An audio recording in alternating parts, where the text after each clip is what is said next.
ပြီးဆုံးတော့ရင်တစ်ခုလုံးချေသွားလားကိုချင်းစားပါတယ်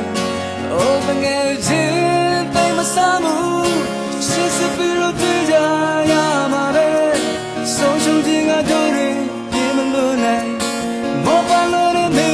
ရလေးပြလေချစ်ပေလားကံကြမ္မာဆိုတာကချိုးတယ်လေခါတယ်လေခုလေဒီလိုပေါ်အောင်မြင်လာ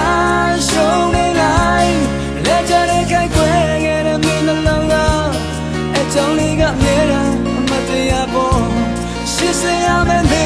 ရဘဝတစ်တွေချစ်တယ်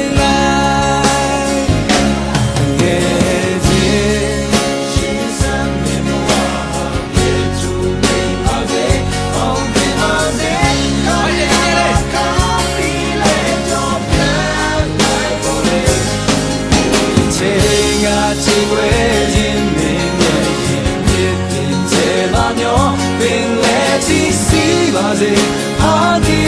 ကရှောင်းနေ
I did